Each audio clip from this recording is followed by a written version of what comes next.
les pedimos una disculpa por este tiempo de arreglar todo esto, pero como se darán cuenta, hubo varios eventos, hay varios eventos aquí en la facultad, pues porque se está conmemorando el Día de la Salud Mental. Entonces, este seminario también abona mucho a la cuestión de la salud. Y es el seminario permanente de trabajo e investigación en psicología ambiental y problemáticas psicosociales. Estamos en el segundo ciclo y hoy tenemos la segunda sesión de este segundo ciclo y estamos muy felices por recibir aquí a la doctora Adriana Araceli Figueroa, que nos va a hablar de derechos humanos, ambientales, cuidados, justicia y participación social en el marco del Acuerdo de Escazú. Esto porque también queremos cada vez irnos vinculando con más áreas, ¿no?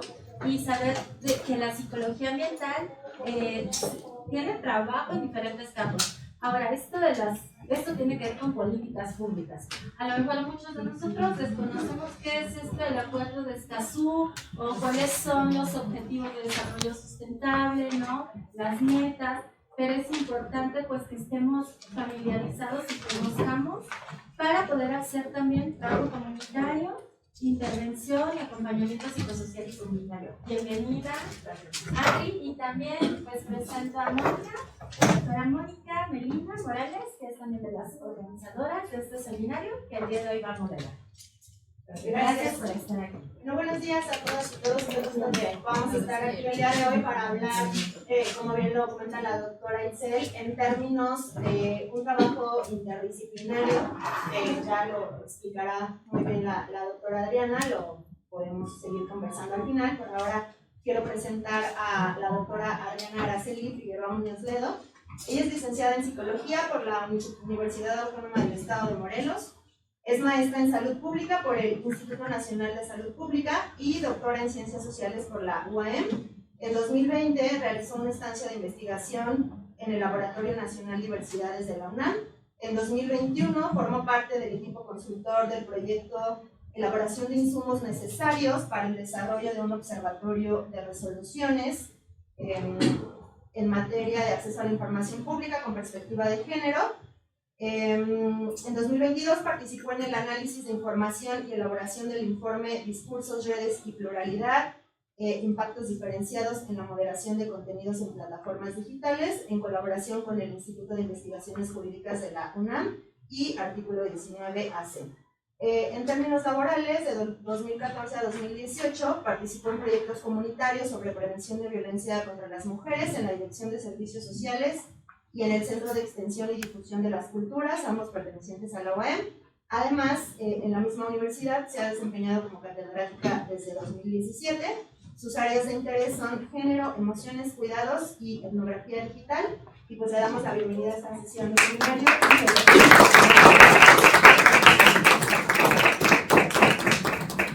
Muy buenas tardes a todos y todas. Pues en esta sesión, la primera parte, voy a platicarles un poco acerca de este acuerdo, del cual México es un estado parte, y después vamos a enlazarlo con el asunto de los cuidados, porque vamos a platicarlo y seguramente lo han discutido en otras situaciones del seminario. Cuando hablamos del cuidado del medio ambiente, pues justo en la frase está la palabra cuidado, ¿no? Entonces vamos también a abordarla conceptualmente y establecer este puente entre el cuidado del medio ambiente y lo que nos dice el acuerdo de Escazú. Bueno, este es como un pequeño índice de lo que vamos a ver, ¿no? Primero, brevemente, ¿no? Mencionar que es una política ambiental, algunos ejemplos de políticas ambientales que tenemos en México, la Agenda 2030, que ya hablaban hace un ratito, que es el acuerdo de Escazú, cuidados y derechos ambientales, y finalmente, pues algunos retos para el Estado mexicano en este sentido. Bueno, pregunta obvia y obligada. ¿Qué me quiere decir? Pues, ¿qué entendemos por medio ambiente?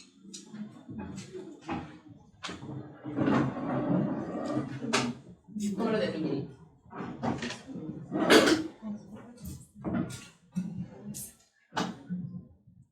Es el entorno. Ok, el entorno, ¿qué más? Como todo lo que concebimos como no humano, lo que nos rodea, otras especies, animales no humanos, ¿okay? El espacio y otros seres vivos. Yo añadiría que es, bueno, o más o menos en la misma línea que mi compañera, que justamente son todo ese conjunto de factores biológicos y no biológicos que determinan un espacio específico y le dan condiciones que los diferencian del resto.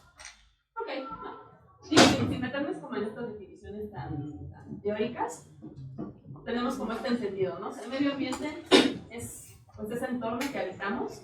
La mayoría de nuestras definiciones pues, están puestas o elaboradas desde un punto de vista antes de antropocéntrico, ¿no? La verdad es que siempre pensamos en nosotros como seres humanos, el punto de referencia, y entonces aquello otro, ¿no? Las otras cosas, el espacio físico o las otras especies. Si bien, pues, bueno, hay como también trabajos que tratan de descentrarnos, ¿no? De decir, nosotros somos otro elemento más de esto que acabamos de decir, pero pues sí, la mayoría de las veces lo que pensamos es eso que nos rodea. Cuando decimos nos, pues estamos refiriéndonos a la especie humana, y claro, ya si nos vamos a desmenuzar un poquito más, sabemos que ese nos, pues, únicamente incluye a unos son más humanos que otros, ¿no? Pero, ok. Y pensando en eso, que el medio ambiente pues es las condiciones físicas de nuestra convivencia con otras especies que nos rodean, ¿qué consideran que sería una política ambiental entonces?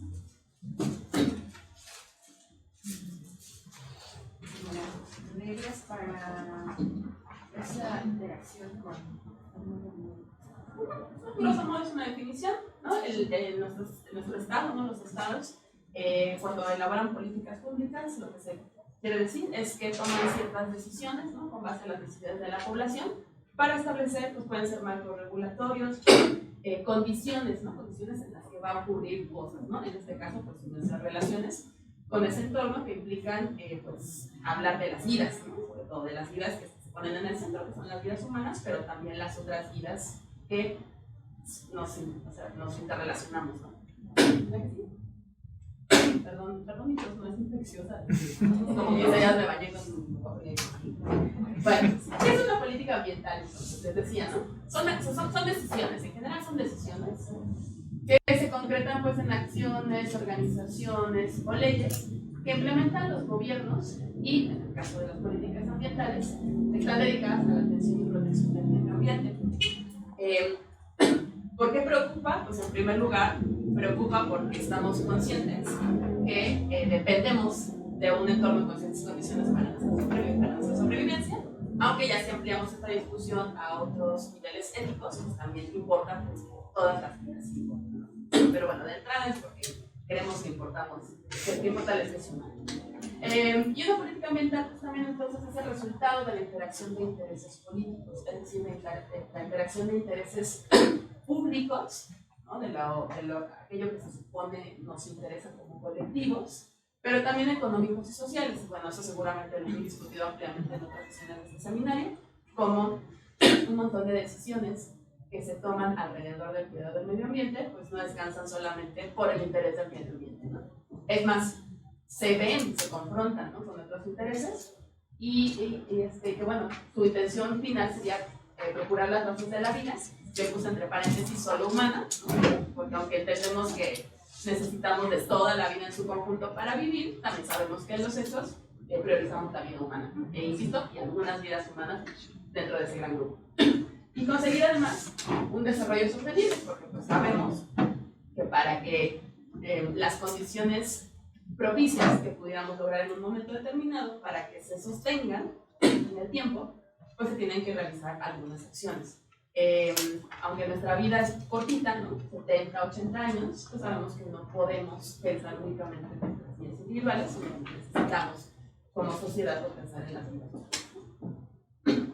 Bueno, estos son ejemplos de políticas ambientales. No todas las políticas ambientales derivan en leyes, ¿no? Ya vimos atrás que tiene que ver también con crear organizaciones, con desarrollar algunas acciones, pero pues digamos que de pronto la concreción última de las políticas ambientales pueden ser a nivel legislativo, ¿no? Entonces ahí coloqué algunas de las leyes.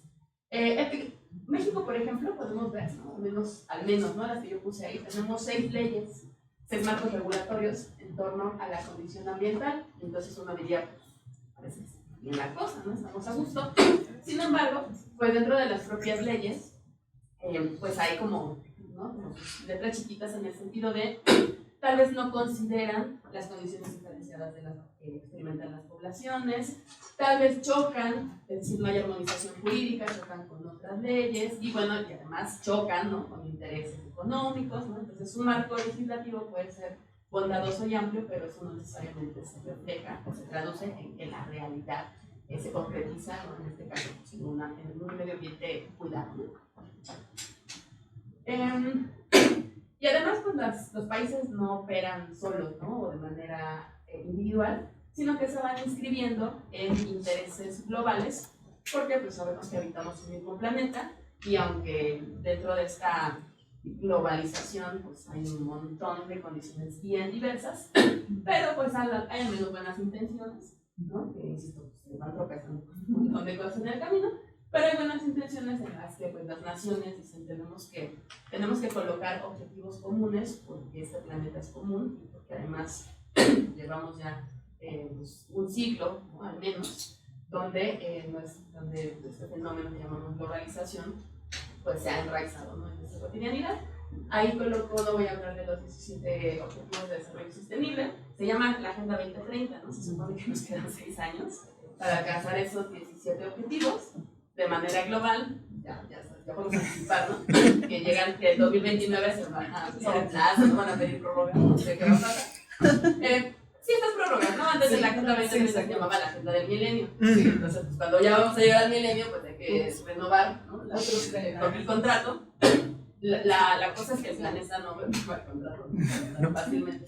Pero bueno, entonces en estos objetivos de desarrollo sostenible podemos observar algunos como muy directos que tienen que ver con el medio ambiente, como por ejemplo el 6, que es agua limpia y saneamiento, el número 7, que es energía sostenible y contaminante, el número 11, ¿no?, por ejemplo, que son ciudades y comunidades sostenibles, el 14 de la vida submarina. Sin embargo, en su conjunto todos estos objetivos estarían armonizados, ¿no?, o al menos no contravendrían los intereses del cuidado del medio ambiente, porque, por ejemplo, ¿no?, el primero, que es el fin de la pobreza, pues también entendemos que las condiciones de pobreza que experimentan las personas no se deben únicamente a condiciones, no sé, porque no hay empleo, etcétera, sino también porque las condiciones de su entorno en el que habitan pues son hostiles, ¿no?, les representan o les exigen gastos excesivos y por lo tanto pues no pueden disponer de un recurso económico que les permita hacer los gastos. Bueno, ¿por qué nos preocupa o debería preocuparnos el medio ambiente?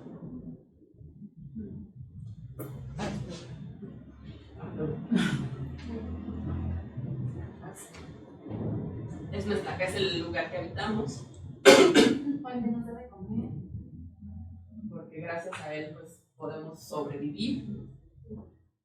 También porque hay cuestiones cotidianas, ¿no? O sea, las condiciones del medio ambiente finalmente se traducen en efectos, en consecuencias, en emergencias de la vida diaria, ¿no? El medio ambiente no es nada más como algo que está afuera o algo que tengo que pensar como un cuidado a futuro, sino es algo presente y eso está pues, siempre teniendo consecuencias en la vida misma cotidiana.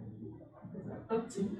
Y justo si pensamos en descentralizarnos como especie dentro de este entramado que comentas, somos el medio ambiente. O sea, claro, imagínense que fueran los perros, ¿no?, los que están discutiendo este asunto, pues tendrían que estar preocupadas por qué hace esta otra especie que puede estar afectando el entorno que ellos habitan y que es indispensable para que ellos sobrevivan. Okay. Entonces, digamos, esta combinación que hace muy interesante con sus comentarios, ¿no? Este medio ambiente bajo el imaginario de la naturaleza, ¿no?, de las condiciones para la vida, pero también para la vida cotidiana, ¿no? De pronto pensamos que cuando hablamos del cuidado del medio ambiente, pues es no talar árboles, no contaminar el agua, y que sí, por supuesto, pero también es qué hacemos con los espacios cotidianos que, por supuesto, impactan en la salud individual y colectiva, y que además, ¿no?, cuando ya vamos como poniendo atención a lo cotidiano, nos damos cuenta que esas actividades cotidianas se reflejan en estas actividades ya más macro que llamamos cuidado del medio ambiente, ¿no? Luego acostumbramos, ¿no?, ensuciamos algo y no lo lavamos, abrimos una puerta y ya no la cerramos otra vez, sacamos una silla y no la metemos, es decir, no tenemos, a veces no tenemos conductas o comportamientos que tienen que ver con regresar las cosas como están, que se supone que la Agenda 2030 un poco es hagamos cosas para tratar de regresar. Sabemos que no hay un punto, o sea, no podemos regresar hasta acá, hay que tratar de regresar a este, o por lo menos ya no avanzar, porque el planeta tiene un reloj, ¿no? Entonces, esta combinación de lo cotidiano, que finalmente tiene que ver con el entorno, también es un reflejo de nuestra relación con ese otro entorno más, digamos, el planeta. Bueno, pues ahora sí, ¿qué es el acuerdo de Escazú? ¿Alguien sabe qué es? ¿O ha escuchado hablar del acuerdo de Escazú?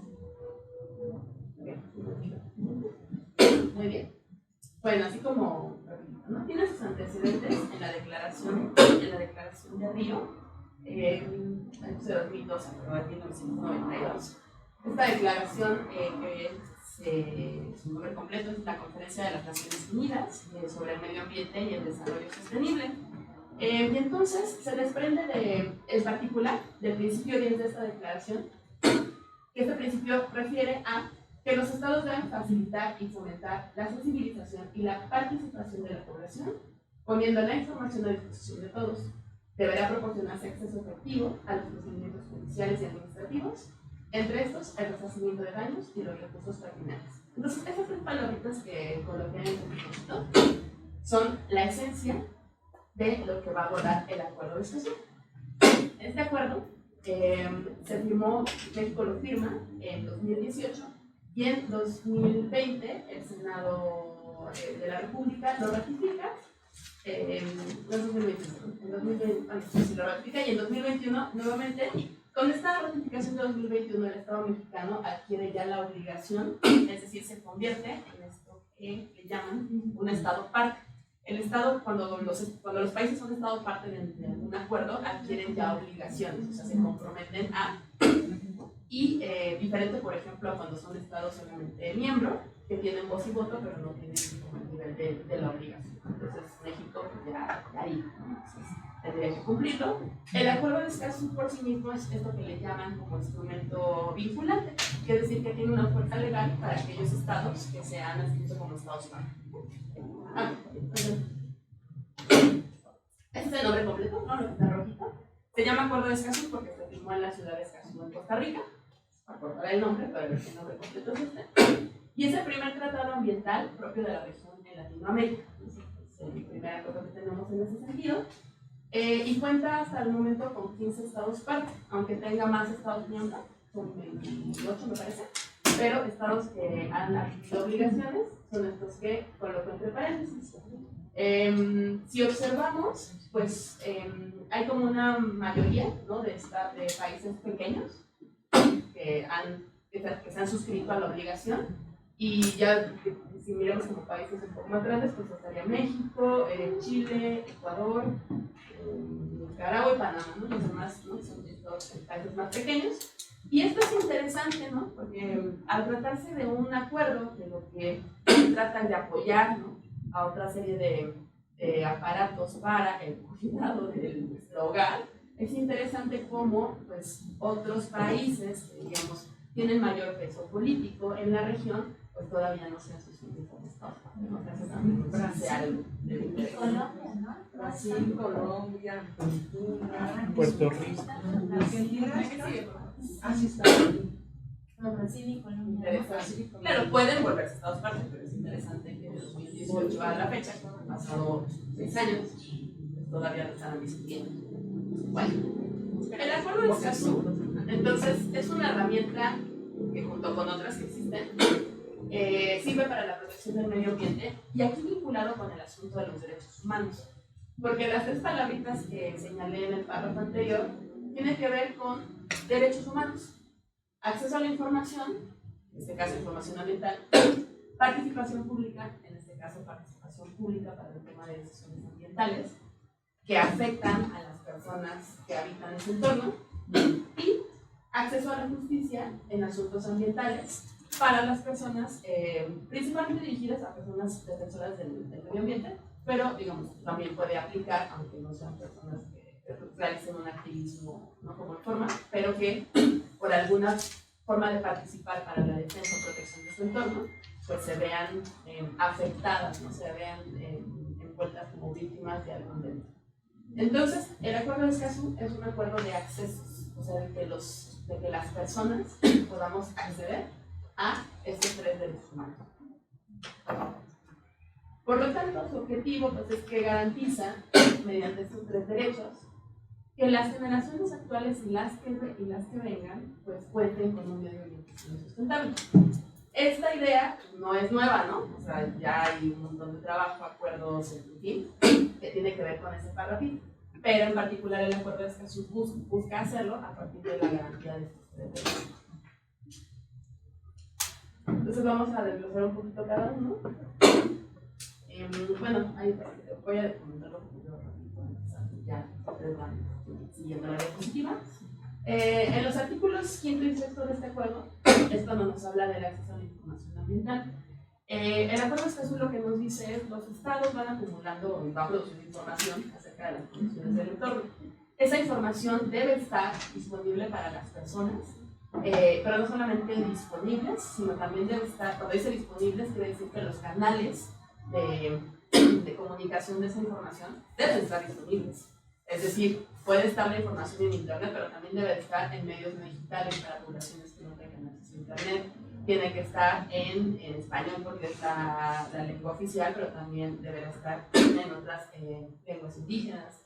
Estará de manera escrita, pero también tendrá que estar en, no sé, en braille. Tendrá que estar la información ahí, pero también tiene que estar en una información trabajada, que por ejemplo nos diga como los efectos de la industria que se puso en tal lado afectó de manera diferencial a los hombres y a las mujeres. Entonces, cuando habla de que las personas podamos acceder a la información, no se refiere solo a que el Estado no la niegue, sino que además nos dé una información que informe, ¿no? O sea, que no nos dé solamente datos, nos diga 20%, sino también nos diga 20% que es mucho, un poquito, ¿no? Y cómo afectó de manera diferente, etc.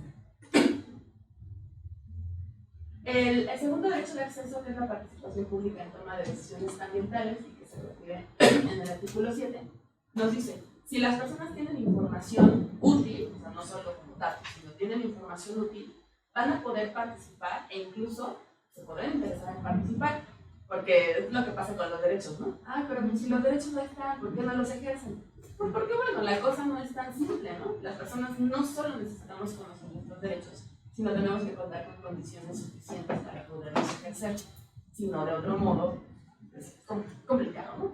Entonces, una vez que se cuenta con información, las personas pueden verse motivadas a participar y además van a tener como un panorama más claro de cómo participar. ¿Y por qué participar además?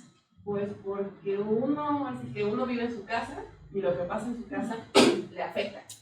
Al vecino puede que le afecte, pero me va a afectar primero. Le va a afectar primero a quien habita esa casa. Pensemos, ¿no? Cuando decimos calentamiento global, que el mismo planeta, todo el mundo tiene mucho calor.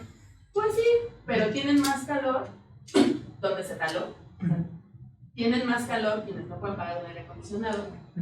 Y van a tener más calor quienes, si se logra, ¿no?, el desarrollo tecnológico suficiente para habitar otro lugar en el universo, esas personas se van a quedar aquí.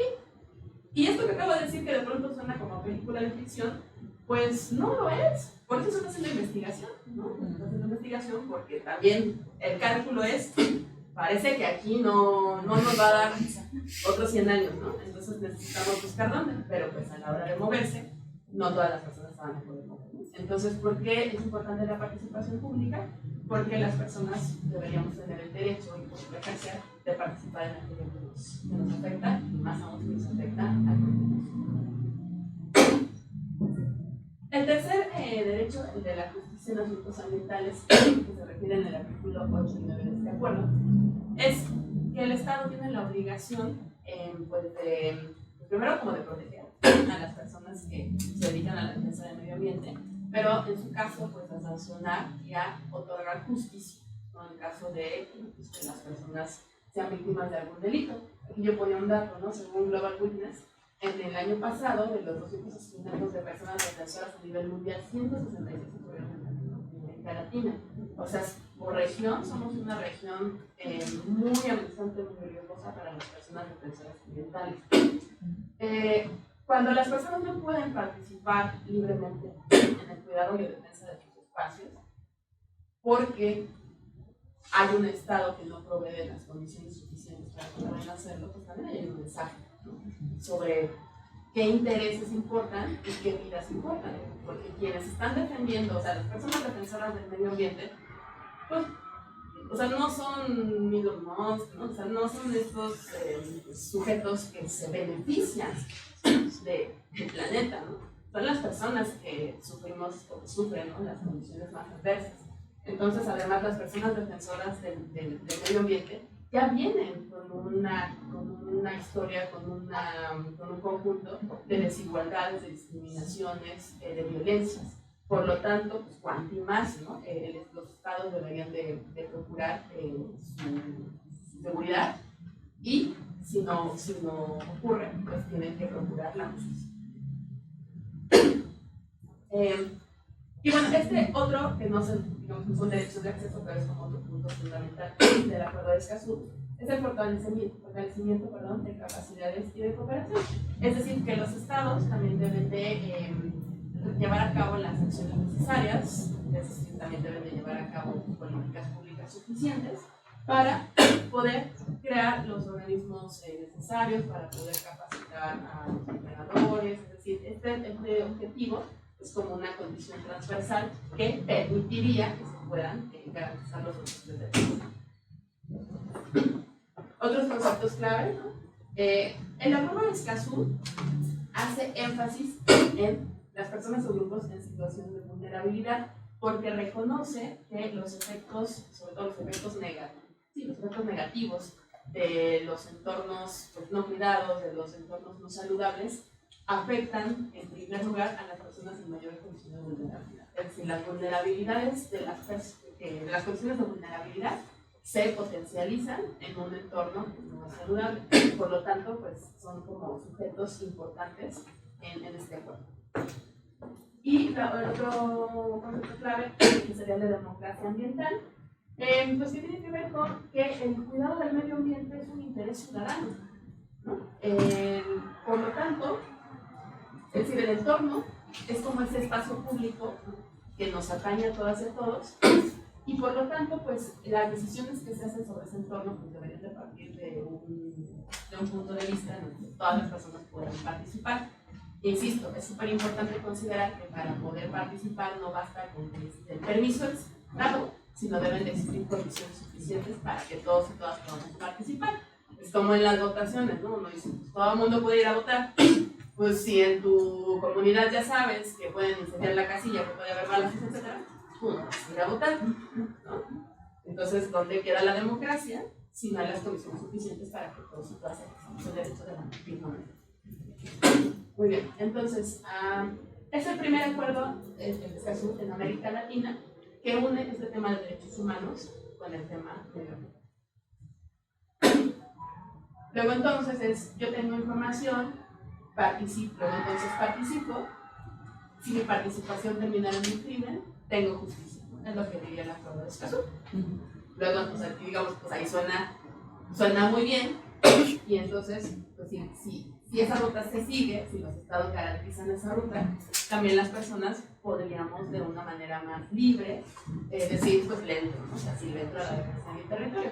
Porque también hay que admitir, ¿no?, sobre todo las poblaciones que viven en condiciones de vulnerabilidad, no es que no defiendan los bienes históricos, no les importe, es porque saben que la vida inmediata está de por medio. Entonces, de pronto, pues es una apuesta de preservo mi vida, aunque sepa que las condiciones del entorno no van a ser lo mejor para mi vida, pero estoy viva hoy y mañana, ¿no? En cambio, si no hay condiciones de seguridad, son normales. Muy bien, entonces ahora vamos a ir enlazando con el concepto de cuidados y los derechos ambientales. Muy bien, ¿qué significa? Vamos a entrar a la parte. Porque hemos dicho que se cuida del medio ambiente. Pues son acciones que preservan el bienestar o que promueven el bienestar. Ok, cuando nos dicen, ¿no?, autocuidado, ¿no? Y entonces haces ejercicio, evitas comer otras cosas, te das tiempo de descanso, ¿no? Entonces es procurar el bienestar individual. Procuramos unas condiciones suficientes que hemos acordado, que son las mejores o tendientes a la salud. cuál sería la relación? Digo, ya no. Entre el cuidado y el medio ambiente. ¿No? Que sería reparar. Hemos quitado algunos árboles, hemos quitado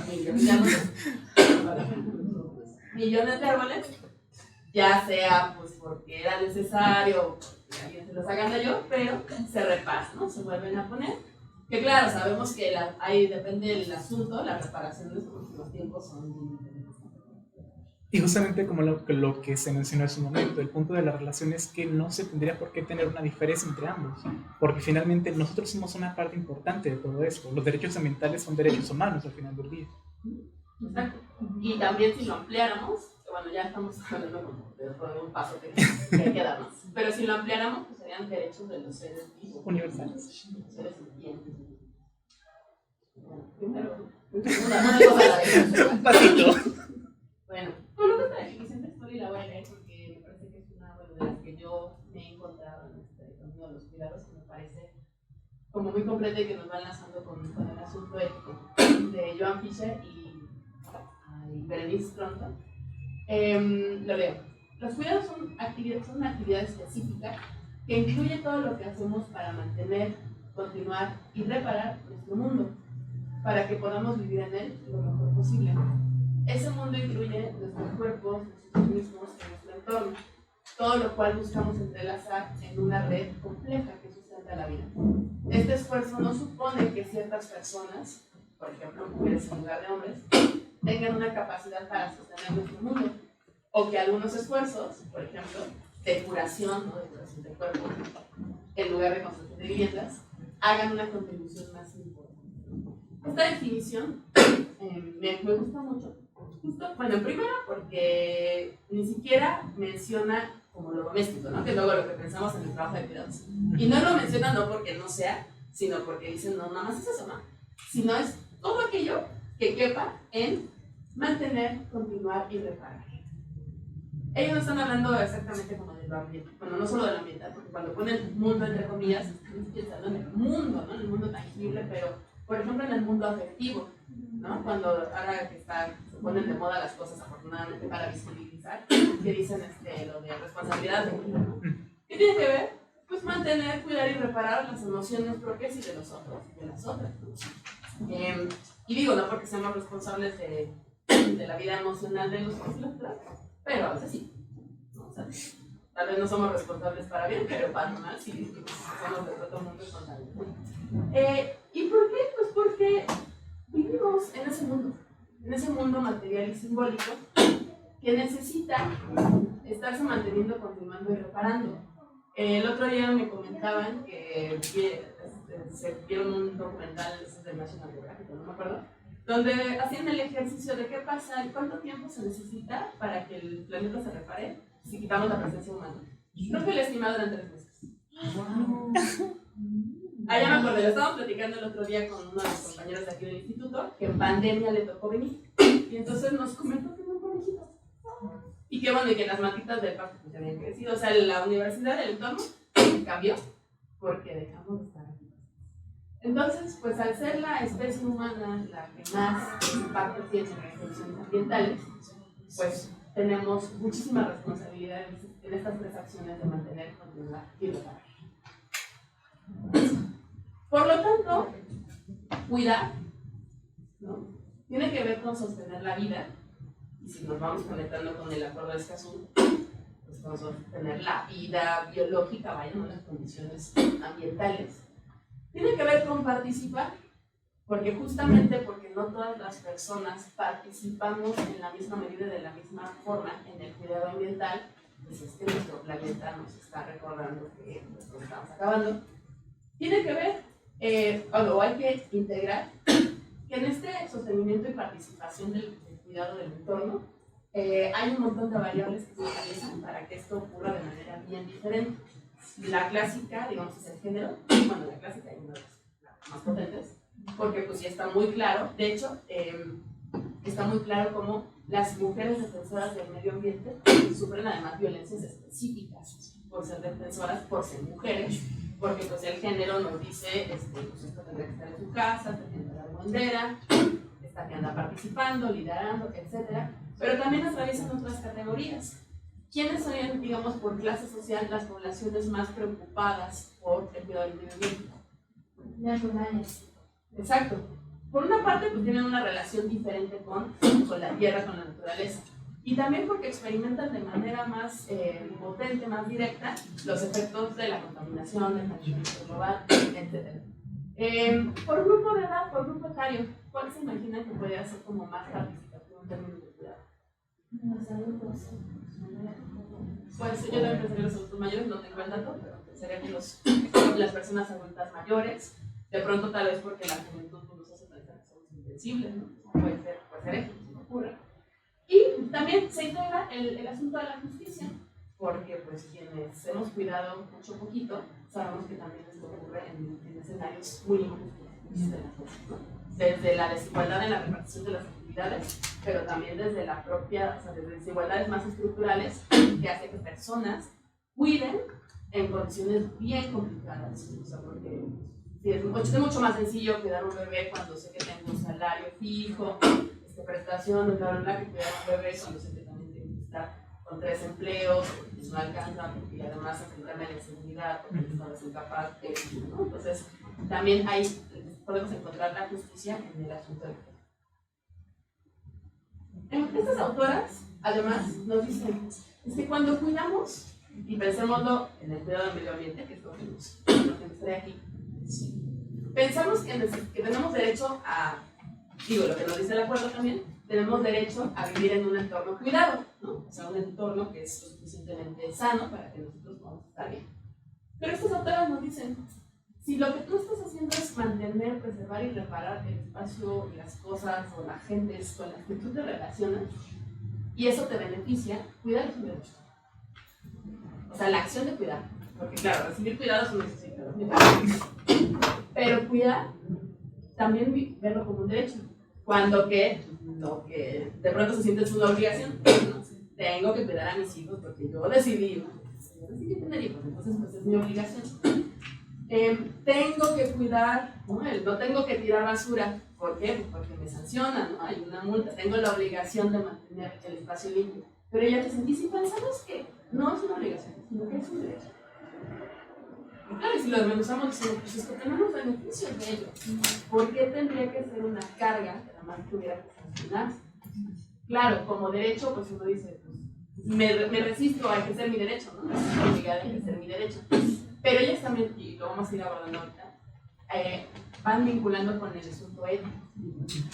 El ejercicio del derecho también tiene que ver con un posicionamiento frente a esos beneficios que tenemos por hacer.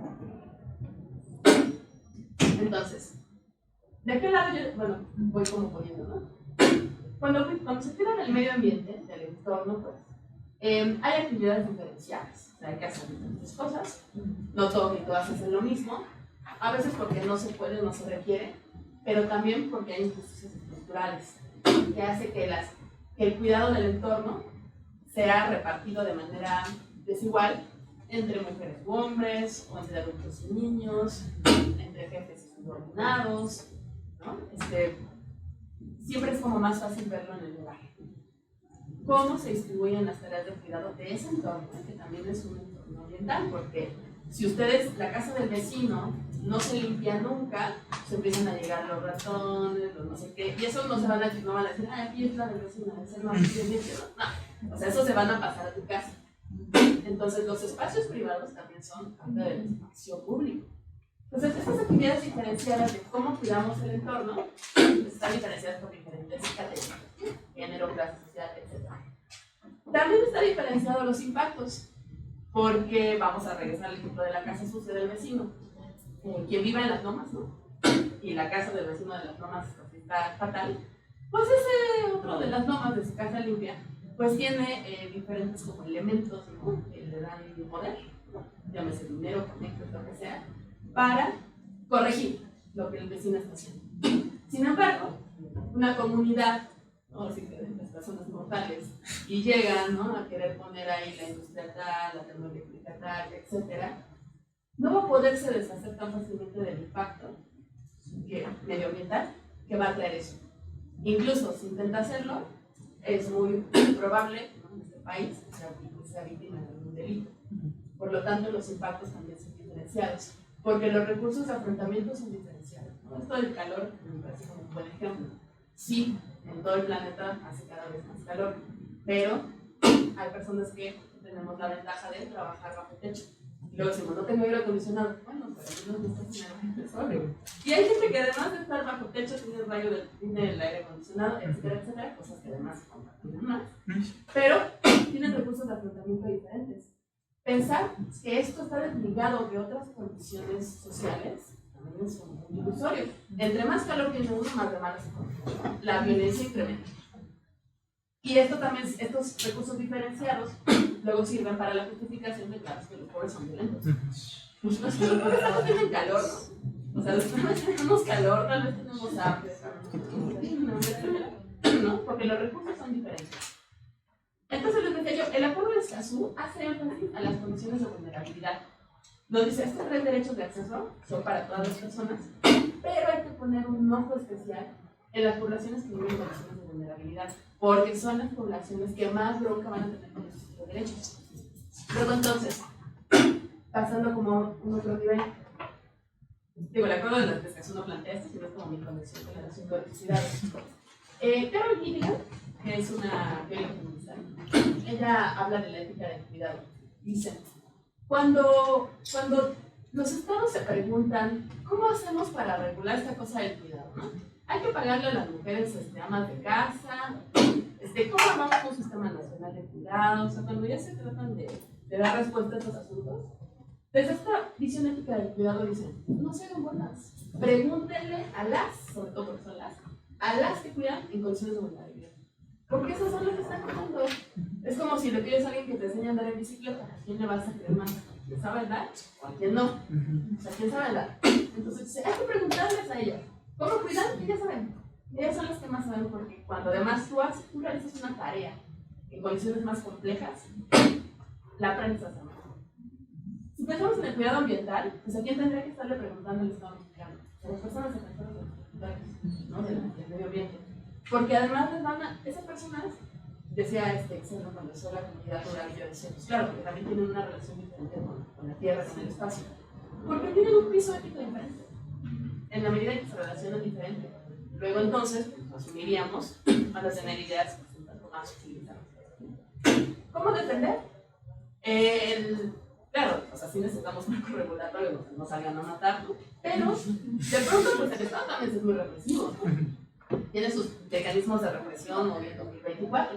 Entonces, ¿cómo defender lo que le dicen a las feministas, ¿no? Pero no griten, no rayen, no griten, no empujen, no corren, ¿no? Pero, ¿cómo defender? ¿Quiénes van a saber cómo defender? Quienes están viviendo la condición en mayor estado de vulnerabilidad. Porque además son quienes experimentan de primera mano y pueden sentir, ¿no?, al medio ambiente o a este medio ambiente que se está volviendo hostil. Y entonces van a decir, lo defendemos con urgencia, lo defendemos con relajación. O sea, Donald Trump dice que el calentamiento global no existe. No, porque si él se sube, si él se baja de su coche y entra al edificio y luego sale del edificio y se sube a su coche, donde en ambos espacios hay un aire acondicionado, pues sí le creo que no sienta, ¿no?, que no entienda este asunto. Y entonces también desde este punto de vista ético, pues pensar que la participación en el cuidado del entorno nos va llevando, sí, al entorno externo, que es, digamos, lo que nos habla el acuerdo del Escazú, ¿no? El Estado tiene que diseñar políticas públicas que se ven reflejados en las puertas de las casas para afuera. Pero también, si contemplamos que el entorno es el entorno, o sea, estés aquí dentro de la puerta, estés afuera, pero hay algo a tu alrededor. Entonces, que la participación también tiene que darse en los espacios privados. Entonces podemos pensar con otros ejemplos donde afuera, dice el dicho, ¿no? En la calle es el Che y en la casa Pinochet, ¿no? Algo así dice el asunto, ¿no? Porque pensar que el cuidado del medio ambiente ocurre nada más en el patio donde se siembran árboles o donde se esteriliza al perro de la calle o donde se cuida que la industria no contamine, por supuesto es eso, pero también es un posicionamiento en todo lo que implica relación con el entorno. Por lo tanto, lo que también ocurre dentro de los lugares. cuando los estados tratan de poner esta cosa, ¿no? De vamos a transversalizar la perspectiva de género, ¿no? Y entonces les dan cursos y el taller y la sensibilización y abren un departamento de género en las instituciones, etc. Yo luego me pregunto, ¿y cómo serán las vidas privadas de ellos? ¿Cómo estará la cosa en casa? ¿Cómo está la cosa en casa? No sé. Nosotros lo sabemos, ¿no? Y entonces, ¿cómo va a acabar de cuajar esa gelatina, no? Si cuando te metes a la casa y después medio abierta la puerta de y no se acaba de enfriar la cosa. ¿Vale? Entonces, también es pensar que lo que el acuerdo de estatus noticia de la participación pues involucraría una reflexión respecto a que estamos participando, pero no más en el espacio público, porque el entorno está dentro y fuera de las. Y bueno, algunos retos para el Estado mexicano, desde lo que acaso observar en esta articulación. Articular la voluntad política, bueno, para empezar que exista, ¿no? Porque de dicho existe, ¿no? O sea, difícilmente alguien se pronunciaría públicamente diciendo que no hay que cuidar el medio. Entonces, pero que exista genuinamente y que haya una articulación de esa voluntad política, porque también se tiene que articular los cómo se van a materializar la garantía de los derechos, que no es el acuerdo de Escazú. Yo hoy ponía el ejemplo, ¿no? Como lo mencionaba, pues que haya una articulación de voluntades para que existan organismos garantes. Frente a la desaparición del INAI, ¿no? Que es el organismo garante de la acceso a la información pública, no sé cómo se va a sustituir, si se está pensando en sustituir, cómo el acuerdo de Escazú tendría a lo mejor ahí una piedra que le estorba si no hay un organismo garante de ese derecho de acceso a la información. Otro reto es la armonización jurídica. Pensemos en la participación.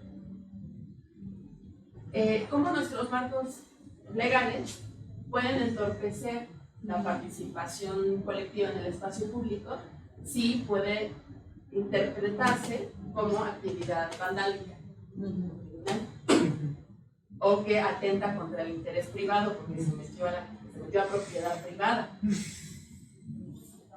O sea, cuando ya lo vemos así materializado, decimos cómo las personas van a defender su territorio si eso significa cárcel. En el mejor de las casos, en el peor es un balance. ¿Cómo se va a armonizar jurídicamente el acceso a la información versus la seguridad nacional? Sabemos que hay ciertos datos y información necesarias dentro de la construcción del Tren Maya que no se tienen de acceso público porque se consideran como información de seguridad nacional. Entonces, ¿cómo se va a poder, o sea, no digo que que no se puede, sino cómo se va a tener que hacer para poder armonizar que una cosa no le estorbe a la otra? Otro reto, pues es el de incorporar la perspectiva interseccional. Todos y todas y todos queremos ser iguales, pero no somos iguales. Hay un montón de condiciones de desigualdad. Que entonces, ¿cómo lograr, por ejemplo, un piso de diálogo donde estas personas que experimentan las mayores condiciones de vulnerabilidad tengan una real participación en el diseño de una política pública? Si partimos del hecho que, al ser quienes cuidan de las situaciones más complejas, son quienes más entienden del asunto y quienes más saben de él. Yo sé que hay ejercicios de consulta, que se hacen foros, etc. Sin embargo, hay que pensar que no solamente, porque sí, ha sido importante poder hablar, pero también se necesita construir la escucha. Entonces, ya nos decía Spivak, ¿no? ¿Puede hablar el subalterno? Sí, sí puedo hablar, pero también la cosa es, se escucha. O sea, hay ruido en medio, ¿no? Entonces, ¿cómo incorporar estos diferentes ejes de desigualdad que atraviesan a las personas y que aquellos que generan mayores condiciones de vulnerabilidad pudieran estar en el centro de la política pública y que los estados, ¿no? O los sujetos ya, digamos, asignados a la tarea de diseñar una política pública pudieran recabar esas voces y de verdad plasmarlas? Otro reto, que pues este también ya es más estructural, no es culpa de México necesariamente, es la crisis de equidad. Nancy Fraser, esta filósofa política, no nos habla de ella, ¿no? Pero recurro a ella, abunda sobre este asunto de la crisis de los cuidados. Nos dice, el planeta se está muriendo, nos lo estamos acabando, necesitamos repararlo, mantenerlo, etcétera, no tiene que con otra definición. Sin embargo, pues hay un sistema económico que hace todo lo que puede para evitar eso. Sin embargo, es un sistema económico que necesita estos recursos, que necesita estas mujeres que cuidan, que necesita a estos pobres empobrecidos, ¿no? Los necesita para poderse alimentar, pero los está destruyendo. La gente cada vez tiene menos tiempo para cuidar, la gente cada vez se ve envuelta en mayores condiciones de violencia por las condiciones hostiles en las que viven, el planeta se está agotando cada vez más. Entonces nos dicen, el capitalismo es una serpiente, esas que se comen a sí mismas, que se comen su cola. Aquí lo raro pues es que no se acaba de comer, ¿no? O sea, pero nos pone en esta paradoja, ¿no? En esta condición bien complicada, porque, a ver, ¿cómo las personas van a poder participar en el cuidado de su medio ambiente? Si llegan a su casa, a donde trabajo a las 10 de la noche, después de una jornada laboral de la fregada, 4 horas de transporte público, de malas, aparte les asaltaron en la combi. ¿A qué horas? ¿Cómo? ¿Cuándo? ¿Con qué ganas? ¿Cómo se puede cuidar el medio ambiente si no existen las condiciones? Y entonces, el acuerdo de Escazú nos dice, los estados tienen que generar condiciones. El de Escazú nos dice condiciones para estos derechos, que tienen que ver con participar en el cuidado del medio ambiente. Y entonces, claro, pues que se la van, ¿no? Los intereses económicos, pues es que la gente no le importa. Si le importara tanto, ya se hubiera venido aquí a manifestar, ya lo hubiera evitado. Ya no compraría Coca-Cola. Ay, ¿por qué toman Coca-Cola? Se roba el agua y no sé qué. Pues a lo mejor es la única fuente calórica para personas que tienen que trabajar más de 10 horas al día y hacer un montón de cosas más. Entonces, a lo mejor ese juicio pues nos aplica, tenemos el privilegio de las fuentes calóricas, pero hay grupos como los hombres para los que ese juicio es muy real. También dentro de este asunto de las cuidados, de la Pronto, que nos dice de la irresponsabilidad privilegiada. Con esto se refiere a que hay grupos poblacionales que pueden darse el lujo de no hacerse responsables, de no cuidar. Y lo podemos ver desde cositas chiquitas como, bueno, pues puedo no llevar mi plato, ¿no?, al fregadero porque sé que alguien más lo hará tarde o temprano, ¿no?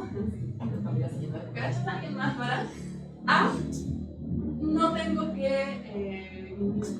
que reducir mis ingresos, no tengo que someterme a no sé qué, porque a mí no me afecta realmente. Puedo deshacerme de la responsabilidad de cuidar porque tengo los recursos suficientes para que no me pegue ese efecto. Entonces, esto también es una cuestión de ética. ¿Cómo los privilegios, que pueden ser poquitos, pueden ser muchotes, ¿no?, millonarios, poquitos, los portales y las mortales, nos van exentando, nos permiten exentarnos del trabajo de cuidar, y en este caso, de cuidar del entorno. En esta cosa de que les decía que cuidar del medio ambiente no nada más es ir a sembrar árboles, sino también pues, es preservar las vidas. ¿Quién le da de comer al perro? ¿Quién lo baña? ¿Quién lava el plato? Porque si el plato está sucio, se va a enfermar tarde o temprano. Si se enferma, te puedes contagiar y entonces, claro, se le interesa en propósito. Pero se enferma, sufre, es una vida. Supone que nuestras vidas están interconectadas. Ahí hay una cuestión de cómo nos posicionamos responsablemente o no frente a la vida en general. Y también, pues, esta otra bronca que insisto, yo no soy como del Estado mexicano, pero se tiene que tratar, se tiene que pensar. La pobreza del tiempo. El tiempo es una coordenada política, ¿no? Como nuestro tiempo que tenemos para hacer cosas, ¿no? Dice, ¿por qué no sales a correr? ¿Por qué no haces gimnasio? ¿No? ¿Por qué no le dedicas tiempo a tus hijos? El autocuidado, o sea, digo, está chido, hay que hablar del autocuidado, por supuesto, pero también hay que pensar que hay condiciones políticas que hacen que las personas se puedan cuidar y puedan cuidar de otros, puedan cuidar del entorno de manera diferenciada. El tiempo, pues, se vuelve un recurso escaso. Entonces, bueno, con esta diapositiva voy cerrando. Mi intención era explicarles, contarles un poquito de este acuerdo de Escazú, vincularles que al hablar de estos derechos humanos vinculados al tema ambiental, es porque se quiere incitar a que las personas cuidemos del entorno para tener un entorno saludable, porque es un derecho nuestro, pero eso implica inmiscuirnos, es decir, implica una parte que el Estado tiene que generar esas condiciones para que podamos participar, Y también implica, considerando que el Estado aporte las condiciones, que hagamos una reflexión que implica un posicionamiento ético y político, ¿no? Respecto al cuidado del entorno en general, y que también implica una reflexión para los propios estados, ¿no? Porque al momento de hacer una política pública que apoye el cumplimiento del acuerdo, tendría, según mi punto de vista, que estarse pensando también en esto, no nada más en, o es decir, o si se va a procurar una condición de seguridad para que las personas puedan defender su territorio, tendría que estar detrás de una reflexión de por qué las personas deberían defender su territorio. O sea, no es nada más te doy porque como puedes, sino lo estás exigiendo, sino te lo doy porque hay una reflexión sobre por qué los seres humanos deberíamos defender. Con esto cierro y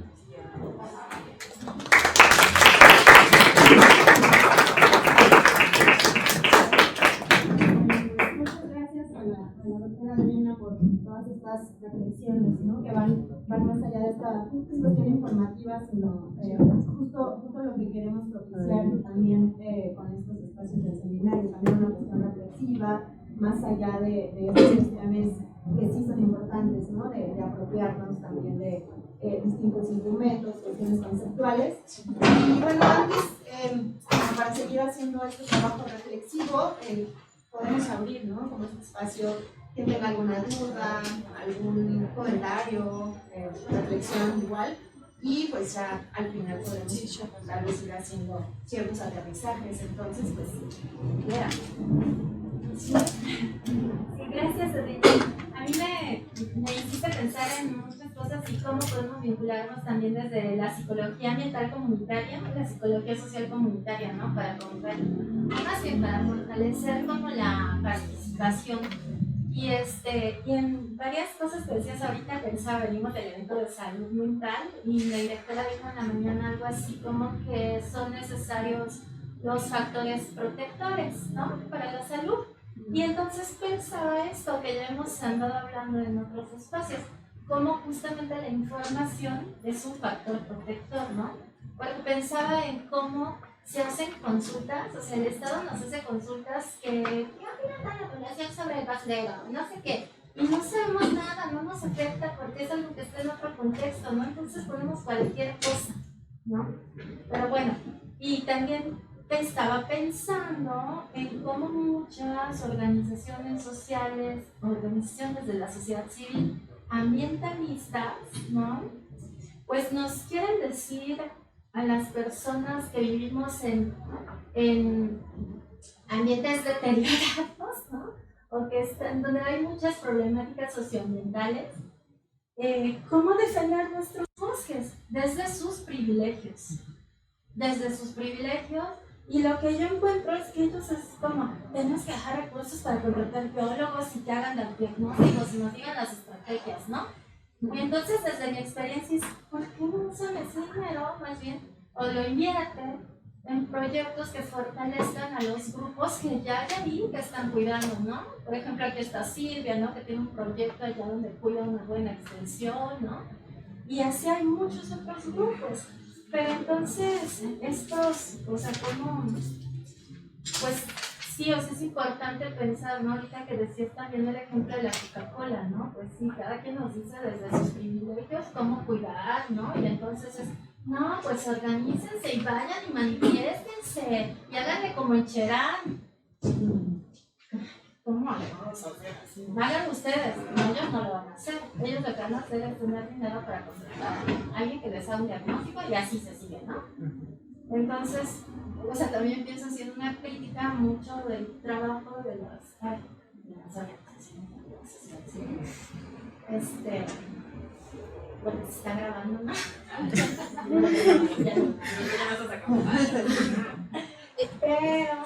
Pero entonces, ¿cómo en estos espacios, con estas reflexiones que se hacen desde las ciencias sociales, la psicología, pues pensamos en llevar esa información, compartir esta información, construir información con estos grupos que tienen proyectos alternativos, ¿no? Y que están cuidando de alguna manera. Bueno, a mí me encanta proponer esta situación. Gracias, Ana. Gracias.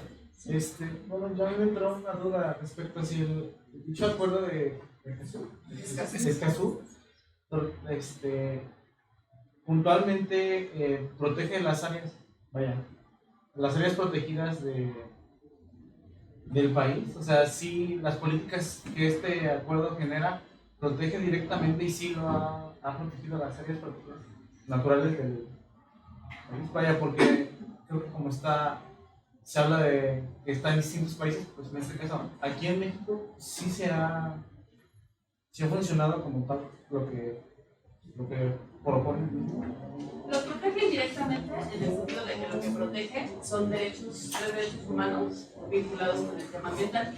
¿Por qué los protegería indirectamente? Porque si el Estado mexicano obedeciera, ¿no?, el acuerdo de Escazú, es decir, garantizar estos tres derechos, pues ¿qué estaría haciendo? Garantizaría ofrecer información suficiente a la población para que sepa qué onda con las áreas protegidas. Para empezar, ¿cuáles son? ¿No? Eso sería un buen primer dato, ¿no? Y esta información, insisto, no es nada más que ahí está y usted venga y me la pida, ¿no? Sino hay que ponerla. O sea, y hay muchos canales de comunicación y además tiene que estar efectivamente disponible, bla, bla, bla. Si hace eso, la población va a decir, está esta y está así. Si garantiza el derecho a la participación, entonces las poblaciones, sobre todo pues las que van a estar cerca, ¿no?, geográficamente, etcétera, u otras interesadas, van a poder hacer algo pues, para defender que se cuide, que se proteja si no se está protegiendo, o participar en la protección, ¿no? Finalmente que la área protegida no sea únicamente bajo la tutela del Estado, sino que también pueda participar la ciudadanía. Y que participe sabiendo que hay un Estado que está proveyendo condiciones de seguridad y que si algo le pasa, o sea, le pasa por defender ese espacio, va a tener acceso a la justicia. A lo mejor todo el mundo diría, no, yo mejor no, porque no me quiero morir, pero hay personas que dicen, es un riesgo que está implícito en esta actividad y la voy a hacer. Eso no quiere decir que el Estado tendría que decir, usted sabía, ni modo, usted sabe que la cosa aquí está fea, que aquí está nada, usted para qué fue, si ya sabe cómo está la cosa. La obligación del Estado es proveer seguridad y proveer justicia. Con o sin acuerdo de Escazú, pero el acuerdo de Escazú le dice y en asuntos ambientales se comprometen. Entonces, si ocurrieran estas tres cosas, tendrían impacto en las áreas protegidas y en otras cosas que tienen que ver con el medio ambiente. El acuerdo de Escazú no dice explícitamente porque su explicitud va dirigida a esos tres derechos humanos ambientales. Bueno, tengo una duda, voy a intentar, mi cerebro ahorita no funciona muy bien, pero voy a intentar como a ver si se entiende. O sea, siguiendo esta idea de que hay mucha desconfianza al Estado y como pues tenemos miedo como de defender y todo lo que ya comentaste, si existe esta desconfianza ante todo un registro y toda una historia de un Estado que no esté interesado en defender el territorio y a las personas vulneradas, sino a defender pues, los intereses económicos y a perpetuar como todo este sistema capitalista voraz colonial.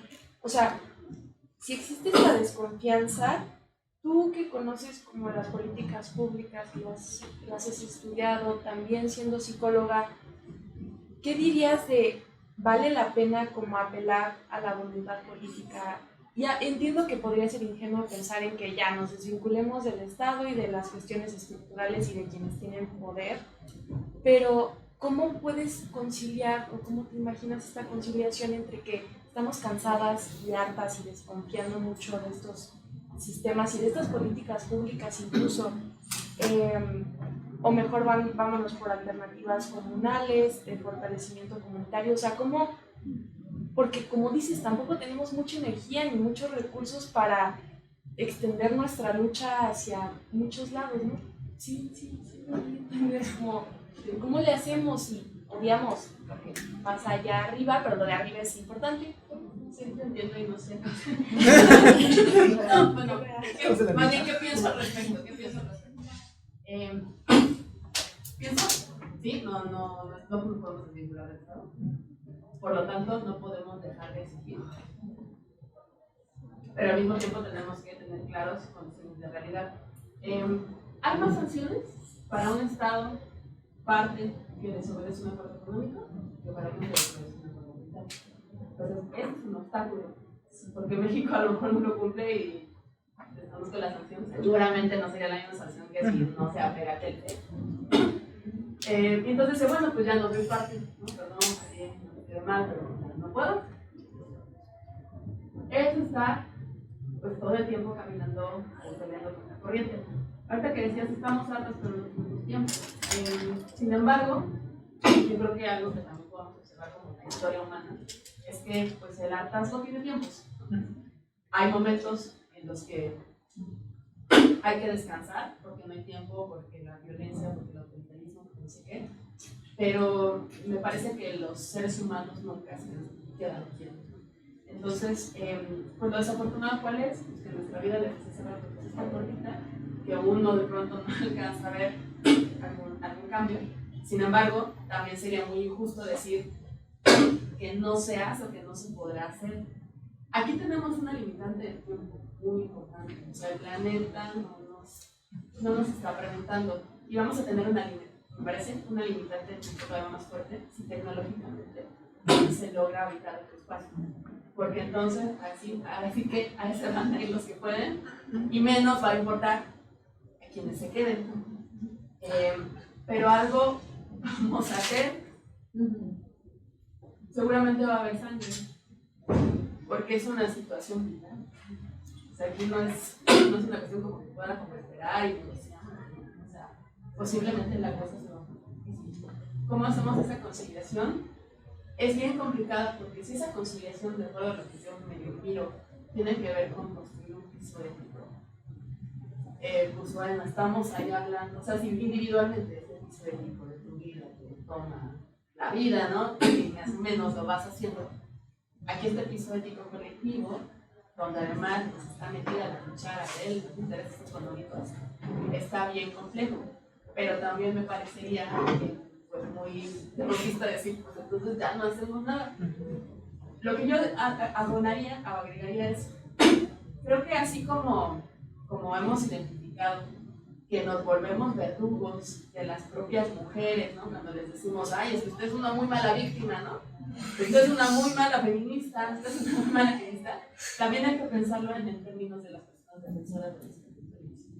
Defienden como pueden y así lo hacen. Porque son las condiciones.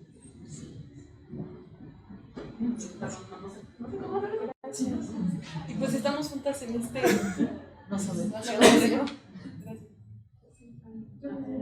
Sí, que también sería cosa, bueno, siendo muy optimista, ¿no? De apelar a la voluntad política, no del Estado, sino de la política social, ¿no? Yo creo que viene muy apegado al hecho de que es una actividad latinoamericana y caribeña que reconoce todo ese sentido, sí antropológico, pero también casi sociológico de lo que es la comunidad y de lo que es la sociedad, y de cómo somos incluyentes en sentido social y todo, pero también en las problemáticas, de reconocer no sé, nuestra justicia epistémica, ¿no? Por ejemplo, que es una cosa fundamental.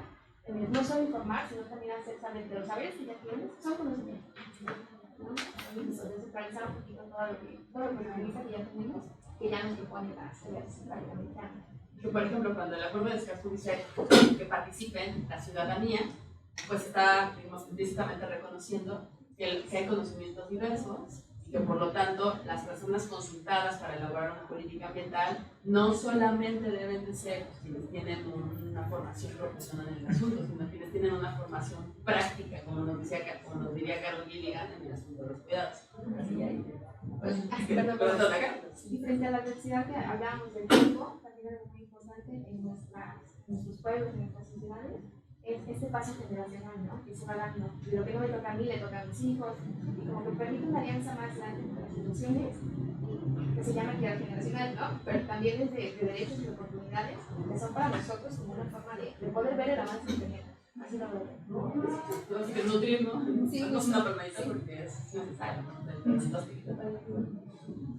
Bueno, yo me presento, soy Glenda Bernal, trabajo para la Comisión Nacional Forestal y llegué un poquito tarde, pero sí alcancé a escuchar pues, parte de la plática.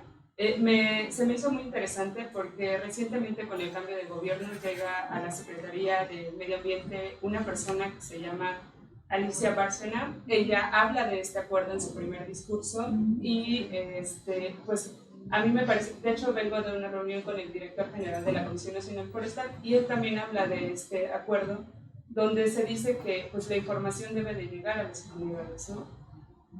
Lo poquito que, o mucho que estamos haciendo desde nuestra trinchera, nosotros llevamos 2 años acá en Morelos, yo soy de Guerrero, soy ingeniero forestal y en CONAFOR hemos tratado de impulsar y de hacer que las comunidades, lo decía hace rato el director general, que no seamos proveedores de apoyo, sino que más bien seamos ese mecanismo que las comunidades tengan de inversión para que ellos sigan cuidando sus recursos, ¿no? Porque al final pues, las personas más pobres que viven en el país viven en las selvas, en los bosques, en los ecosistemas forestales, ¿no?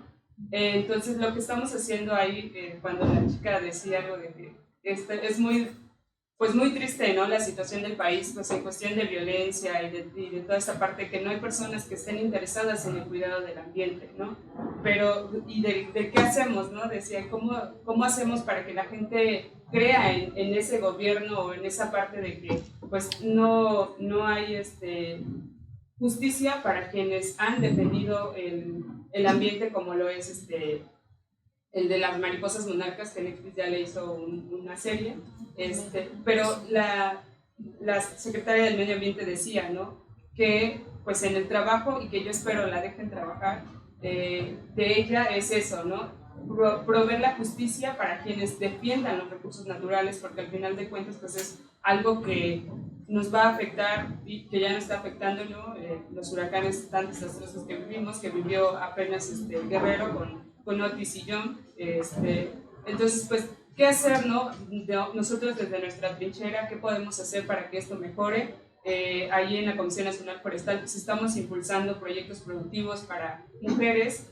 En nuestro caso también, por ahí Silvia recibió un apoyo de parte de la CONAFOR para sus plantaciones de árboles de Navidad, ¿no? Entonces, lo que tratamos de hacer pues, es que esa información también llegue a las comunidades. ¿Para qué?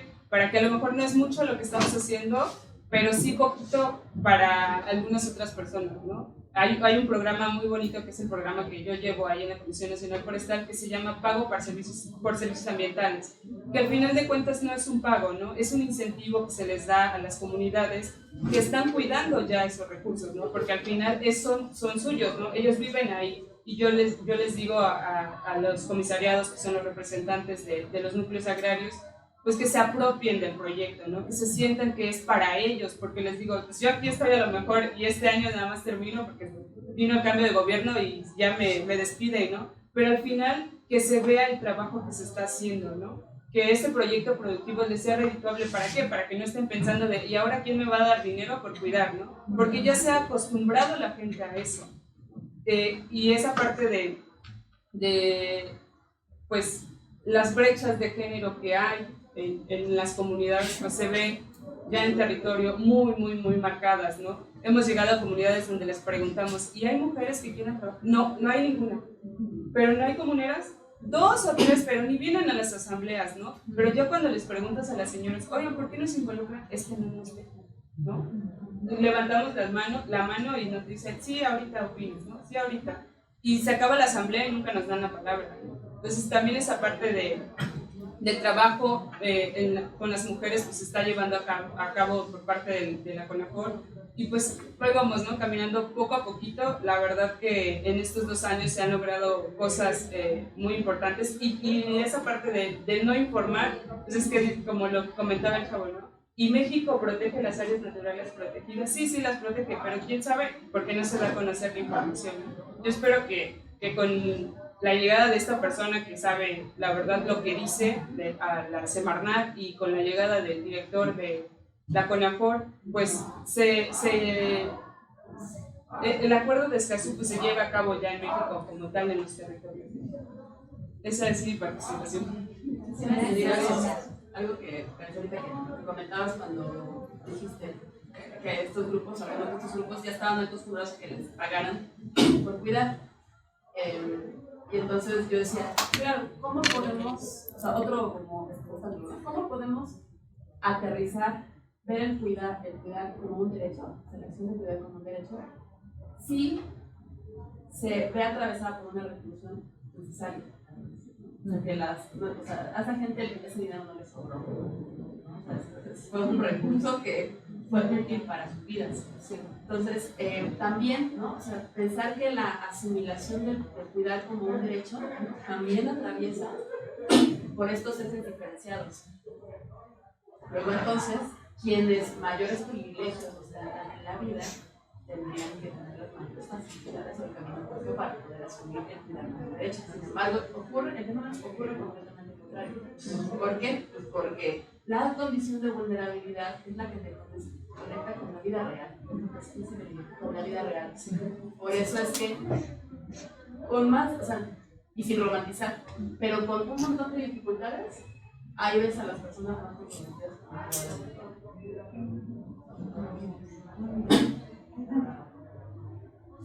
Cuando decías en la diapositiva de los cuidados, y ahorita con lo que dices,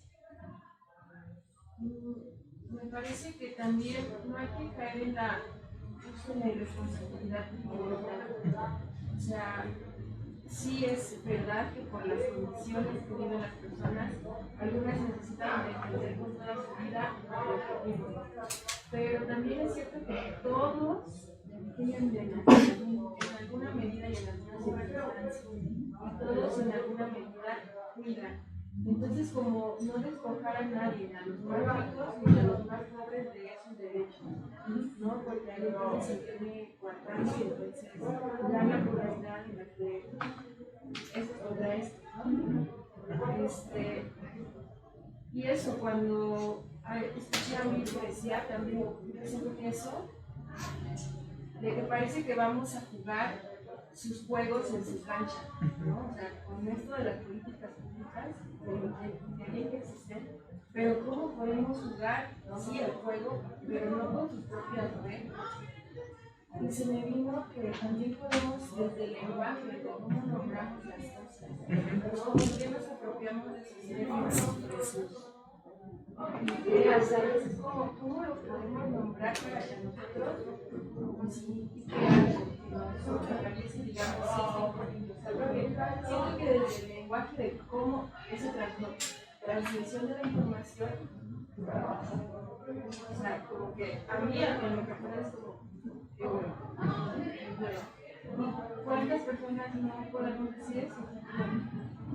Desde el lenguaje, no solamente el acceso a la información, las vías de la información, sino el modo de la transmisión. No sé. Coincido totalmente, porque además sabemos, ¿no? El lenguaje es la representación.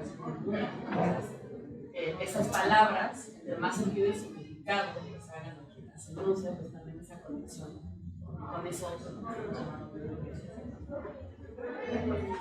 Justamente voy casi lo mismo.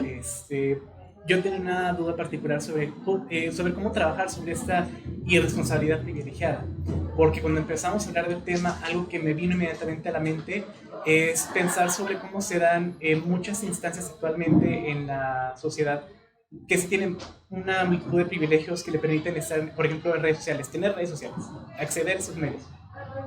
Y cómo hay sentimientos generalizados, inclusive normalizados, de miedo, de apatía y de enajenación sobre estos temas del cuidado en general.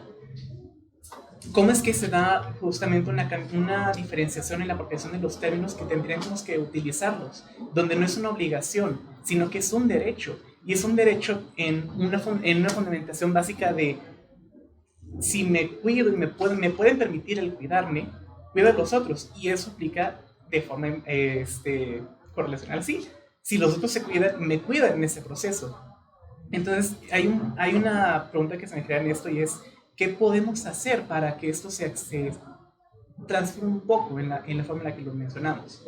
Cuando hablamos de derechos, no los vemos como una forma de transacción mutua, justamente como se plantea por lo que mencionamos de derecho a recibir cuidado y derecho a cuidar. Lo vemos como ellos tienen que cumplir y yo tengo que cumplir, pero como si fuéramos entidades separadas. Y justamente también se maneja mucho una estructura de autoridad que nos enajena y nos distancia mucho cuando estamos ahí mismo. Pues es que ahí justamente hay un obstáculo que hay una condición estructural que favorece, beneficia, aplaude el terrorismo, en pocas palabras. Que beneficia, que aplaude, que premia el éxito personal, que aplaude, que beneficia, que premia el conocimiento especializado, ¿no? O sea, hace rato dijiste los ejes, ¿no? Capitalista, antropocéntrico, colonial, etc. ¿Cómo transformamos eso? No, bueno. Pero no es intransformable, ¿no? O sea, justamente hay teóricas, ¿no?, que nos dicen no nos podemos salir de los márgenes de la estructura. Y Butler lo llama la paradoja de la subjetivación. O sea, tú devienes sujeto dentro de este marco que podemos llamar colonial, bla, bla, bla. Luego, entonces, ¿cómo podría ser otro sujeto? Uno, si ese fue el marco de subjetivación, y otro, ¿a qué otro marco te vas a brincar y cómo brincarías, ¿no? Entonces, la apuesta aquí es, así que he dicho en pocas en breve, pues es como destruir al enemigo de ese enemigo, ¿no? Insisto, pues ya ahí ya no estamos hablando de las leyes, que las leyes es lo más fácil, porque uno dice, no, es que las leyes bien objetivas, váyanse al derecho, ¿no? Y se sienten los de la bata blanca del laboratorio.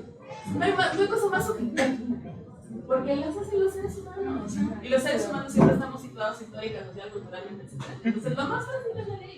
Lo más difícil es la transición cultural que nos lleva a privilegiar al individuo por encima del colectivo, a poner un punto de referencia que es el uno y alrededor de eso se construye la verdad.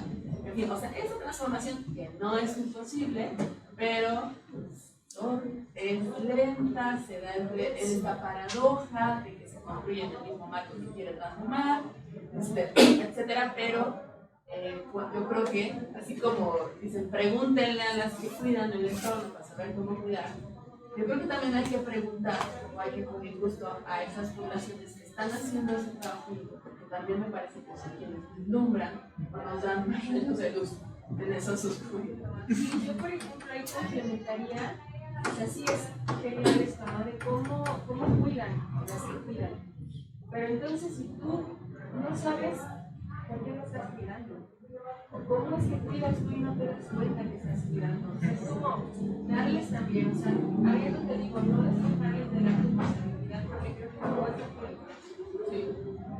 es ¿cómo cuidas? O sea, puede ser que te daría un poquito, no puedes que no las apoyas ni las contagias, ¿no? Pero también cuidas. ¿Cómo lo haces? Claro, visibilizarlo, apropiarlo. Allá otra vez, y no sé si alguien más, sino para que vayamos hablando. Por tiempo, no por autoritarismo.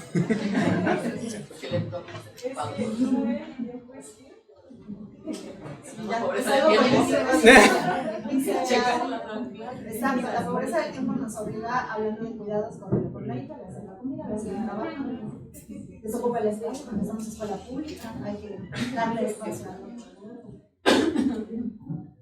Bueno, quiero opinar. sí. Sin enojo, sin reclamo, sin regaño, porque luego se sienten. Pregunta a ambos, tú preguntaste algo en específico, que cómo lo hacemos y cómo puede pasar eso. En tu otra pregunta más atrás, larga, pues es bien sencillo, ¿no? O sea, ahorita estamos aquí y escuchamos la plática, que me gusta cómo se expresa y lo que dice, aunque no estoy de acuerdo con muchas políticas de la Agenda 2030, en realidad, porque también tiene sus temas oscuros. Entonces, hay que aterrizar al sentido común. Yo te preguntaría sobre la irresponsabilidad de la que acaban de mencionar. Ustedes, yo, ¿qué es lo primero que tú podrías dejar de hacer para hacer ese cambio?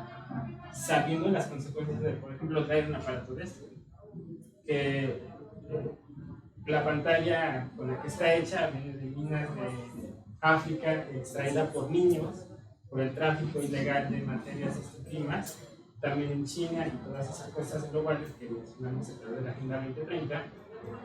¿Qué estás tú dispuesta como persona en tu casa, en tu corazón, a dejar de hacer para lograr ese cambio, porque a lo mejor sí nos explayamos al exterior, pero lo más importante es mirar hacia el interior de nosotros mismos y decir, bueno, pues a lo mejor hoy ocupo una hora menos mi celular, a lo mejor hoy ocupo el transporte público, a lo mejor hoy ocupo mi bicicleta y me muevo a mi centro de trabajo. Entonces, pues por ahí, Celo y yo compartimos de la idea de que pues hay que empezar, y ustedes mismos lo han dicho, hay que empezar por la casa, ¿no? El autocuidado y el autocontrol. Y yo no soy específicamente alguien de mucho cuidado emocional porque luego exploto. Y entonces, pues por ahí, ¿no? La gestión de las emociones, ya que estamos en la de psicología, pues por ahí, ¿no? Porque a mí como me pegan mis emociones y cómo la reflejo en el medio ambiente, pues a lo mejor estoy enojado, voy y me quito y arranco una flor, ¿no? Sí. Y entonces ese es el amor, ese es un amor que es así como un amor de apego, pero a lo mejor no un amor auténtico. Y el amor auténtico sería dejar esa flor ahí y que crezca, ¿no? Para que las demás personas la puedan admirar. Entonces, básicamente, sin más rollo, es como mirar hacia tu interior y decir, a lo mejor pues no necesito otro vaso de ese mismo color porque ya tengo 10, ¿no? Y comprar uno de esos representa que, pues sí doy más trabajo en mi industria, pero también hago que contamine más, ¿no? O un auto eléctrico que para mí también no son factibles porque contaminan más que uno a combustión, porque todos los elementos y el litio que se extrae, hablando de Elon, pues todos esos procesos contaminan la tierra y el agua, ¿no? Y el aire. Entonces, y aparte que me tengo que esperar 8 horas en cargar la pila, cuando le puedo echar combustible fósil y ya me puedo ir a donde quiera, ¿no? También como que sí hay pros y contras respecto a lo que se maneja en la Agenda 2030. Pero sería todo. Estoy de acuerdo, ¿no? Como con este trabajo individual, que me parece tiene que caminar sí del lado de las políticas públicas, porque hay unos que no se van a hacer, que trabajan en interior. Hay quienes los estados sí necesitan forzar, porque Elon Musk no se va a hacer ese trabajo, jamás se va a redondear. Pero afortunadamente, ¿no? Hay otro grueso de la población que por la experiencia de vida sí podemos, ¿no?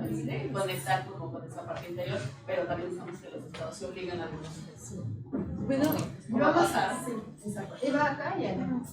Bueno, iré rápido justamente para seguir con lo que dice la compañera. Y solamente una pequeña reflexión sobre lo que menciona. Es muy valioso, ciertamente, el hecho de que trabajar desde las posibilidades del contexto de uno es un primer paso, por así decirlo.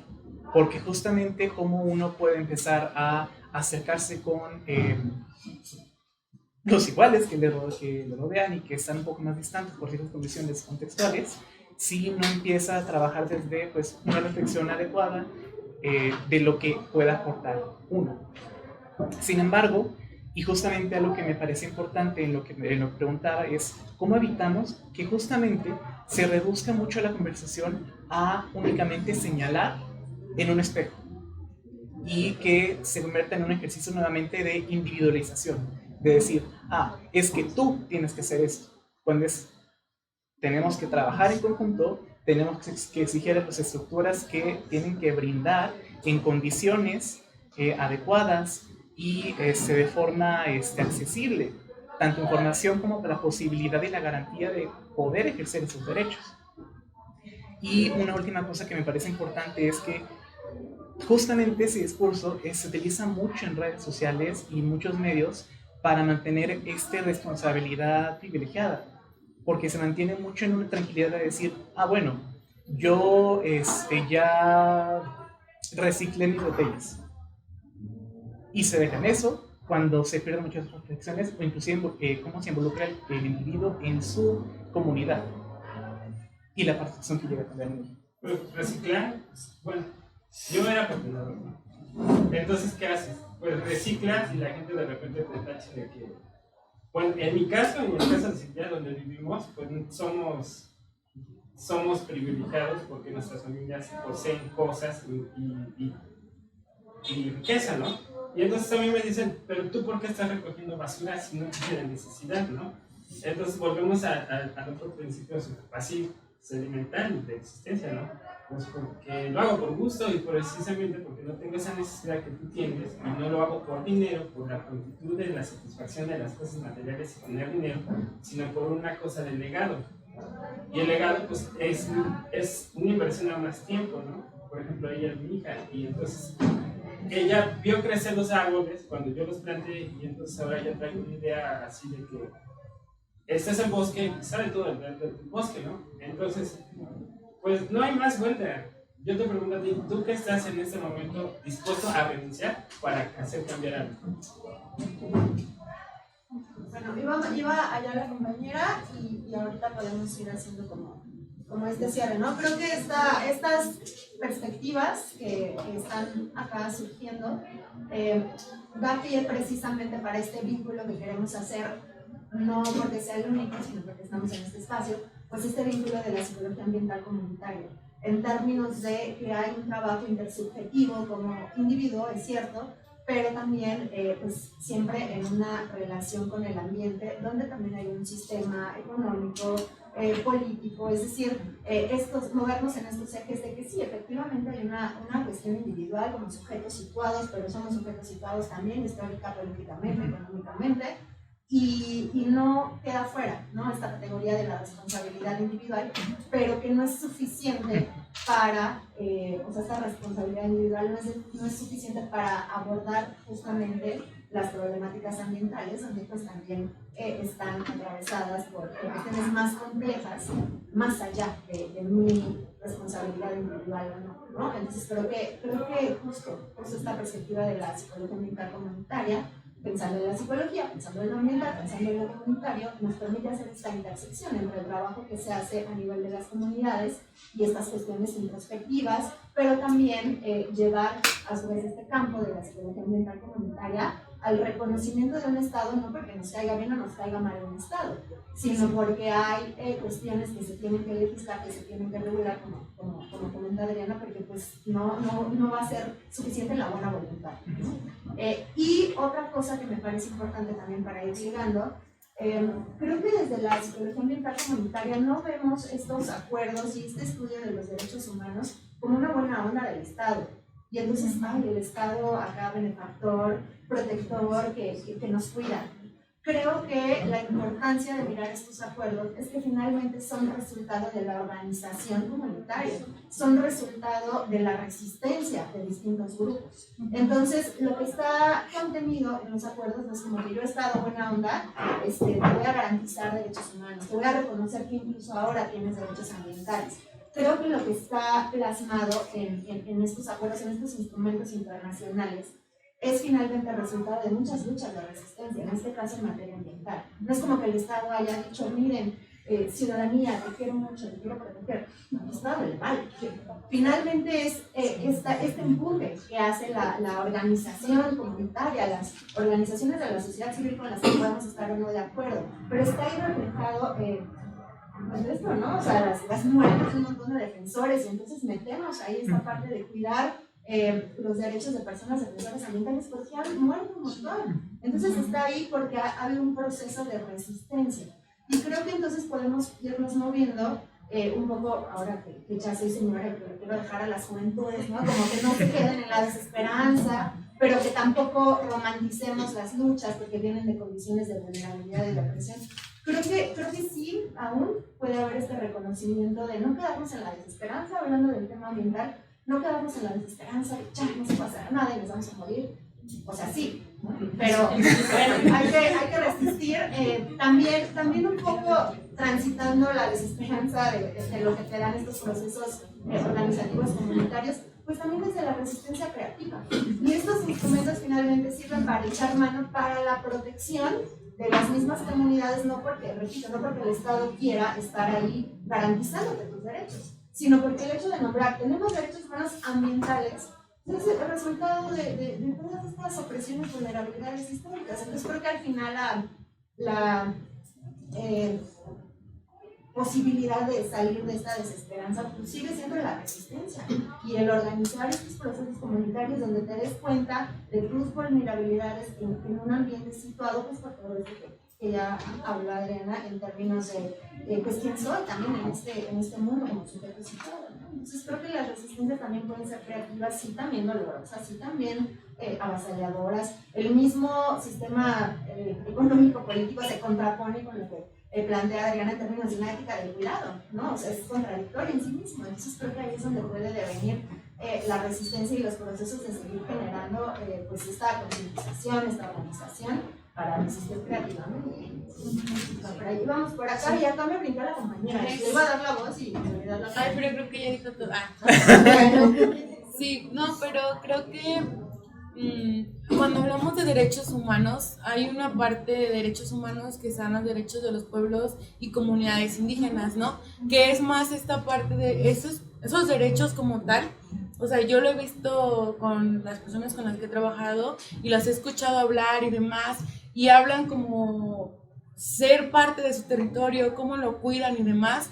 Y algo que han estado trabajando ellas con mucho esmero y con mucho esfuerzo, la verdad, es toda esta parte de las realidades en diferentes perspectivas. ¿Por qué? Porque nosotros como psicólogos, o sea, tal vez qué podemos hacer o qué no podemos hacer, creo que nos deberíamos de poner como nosotros, como primera persona y como lo que estamos estudiando como tal, nosotros como estudiantes de psicología, no sé si estás estudiando psicología o no, pero nosotros como estudiantes de psicología, creo que es más ver o analizar al menos, o observar, porque no puedo ir y decir como tipo, me voy a meter en las asambleas comunitarias y demás, o sea, sí, yo lo respeto demasiado, la verdad.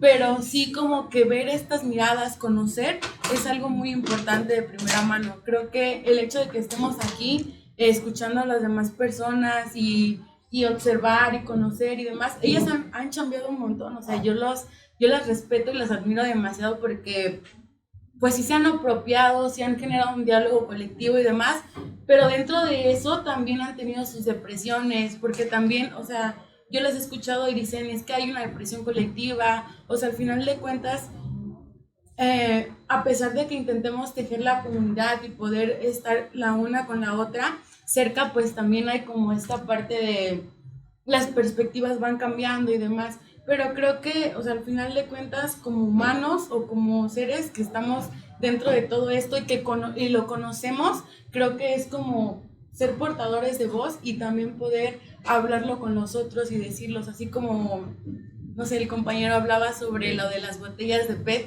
Nosotros estamos con el colectivo y hacemos lo de las botellas de PET y la demás facultad dice, pues, ¿por qué lo hacen? O está esta parte de, pues, de arrogancia académica y demás dentro de la facultad, ¿no? Pero es como de, híjoles, ¿cómo sigues luchando y haciendo las cosas a pesar de que haya como esta parte de que, pues, no sé cómo decirlo, apatía de parte de las demás personas, ¿no? Pero al final de cuentas creo que es como tú como individuo ponerte en la lucha de los otros y en la lucha contigo misma, ¿no? Porque al final de cuentas el hecho de escuchar y compartir experiencias con los otros es parte de un proceso, creo, y creo que yo estoy viviendo ese proceso, la verdad, pero, o sea, al final de cuentas creo que cada quien vive sus procesos y creo que al final de cuentas la conclusión es no fracturar la comunidad más de lo que ya está fracturada, sino que poder seguir tejiendo como estas opiniones, estas experiencias, para que pues al final de cuentas pues no se va a ver a corto plazo lo que vayas a hacer, ¿no? Pero pues a largo plazo o al menos con las demás personas pues sí, compartirlo es muy importante y pues y el Estado pues no hablemos de él porque al final duele, pues pone demasiadas trabas, ¿no? O sea, al final yo he estado como escuchando qué hacer para como esta metodología y demás, pero el peritaje antropológico, intentar agarrarte de diferentes derechos, al final de cuentas, pues es muy pesado y creo que, pues, ya. Yo pienso que lo contrario, porque yo últimamente he visto como esa sensación en los chicos, sobre todo más en la juventud. Sí, como esa idea de que ya no, nada con el Estado, ¿no? Todo, ¿no? Y como que ni siquiera el interés de escuchar, ¿no? Que se está haciendo en materia pública, porque hay esa idea de que lo político es como el Estado, y me parece fundamental retomar lo que decía Sharon, que lo político nos compete a todas y a todos, y hay que apropiarnos, porque si carecemos de esa información, si no sabemos lo que se está haciendo, si no tratamos de hacer algo al respecto y conocerlo, no vamos a quedar en, no, pues ya, no hace nada, todos son iguales. Es como muy... Esa idea de que el Estado nos regula a nosotros y entonces no puedo hacer nada al respecto, en lugar de esa perspectiva de, bueno, es que yo también preciso y yo también le exijo, ¿no? Y ahí es eso, ¿no? Que vemos el Estado, porque justo en la plática que estábamos hace unas veces así como, no, eso es cosa del Estado, no, ese concepto es cosa del Estado. Y entonces, es por qué nos desvinculamos de algo que nosotros creamos. Es como esta dualidad en la que nosotros creamos, que es mente y cuerpo, ¿no? Y entonces así no reconocemos nuestro cuerpo, ¿no? Pero la cosa aquí es que el Estado está legitimado por todas y todos nosotros, ¿no? Entonces, Lo bueno al Estado. sí, le estoy legitimando eso. Ahorita a lo mejor no lo ven porque no son ustedes quienes pagan impuestos, ¿no? O sea, ¿quién paga el agua? ¿Quién paga ingresos? Son sus papás y mamás, ¿no? Pero ya después es como, bueno, sí, el SAT que me devuelva esto y aquello, ¿no? Pero entonces es como... El Estado no es así como un ente aparte, algo mágico, allá en la ideología, no, es como, lo estamos sosteniendo, no, o sea, lo estamos sosteniendo. Y luego la otra cosa, no, recomendarle una autora, Wiesenfeld, que es una psicóloga que habla justamente de cómo estas políticas públicas se construyen desde los consejos comunales, ¿no? Y tiene un texto por allí que luego les comparto que habla sobre participación, comercio y políticas públicas. Wiesenfeld para mí es así como, es para mí la madre de la psicología ambiental comunitaria, ¿no? Y hay otra rama de la psicología ambiental, que es la psicología de la sustentabilidad, donde nos hablan también que podemos posicionarnos desde dos, ¿no? O somos pesimistas o optimistas, ¿no? Y es así como, sí, vamos a recoger la paz, lo vamos a lograr, ¿no? Los optimistas y los pesimistas así de ¿para qué lo haces? No va a pasar nada, porque él no sé qué, de todas formas está. Y entonces desde allí está bien difícil, ¿no? Y pues, bueno, tampoco es como llegar a estos polos. Y son las dos. Y pues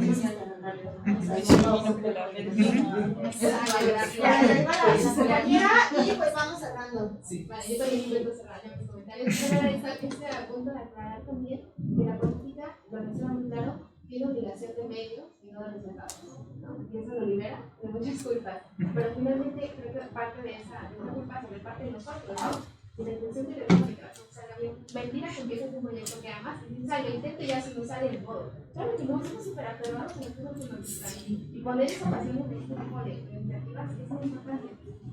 Creo que hay mucha gente que ni siquiera tiene conciencia de bien que les hace una mundo cuando dices, amiga, cuando salgas de la peda, mándame tu dirección.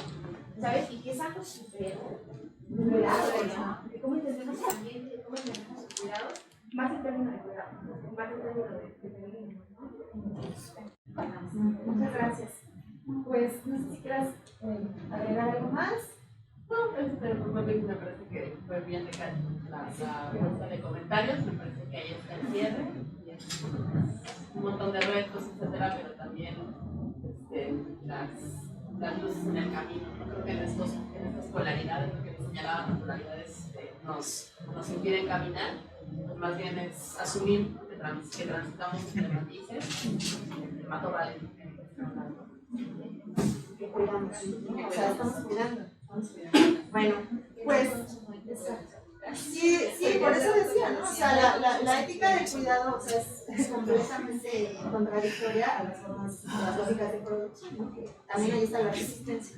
Justamente porque también se culpabiliza a los cuerpos Sí. en ese sentido, y cuando en realidad, no sé, como cuando realmente nos vamos a los datos así, como les gusta a los positivistas, ¿no? Duros, en el sentido de qué tanto contamina un 10% de la población que acumula la riqueza.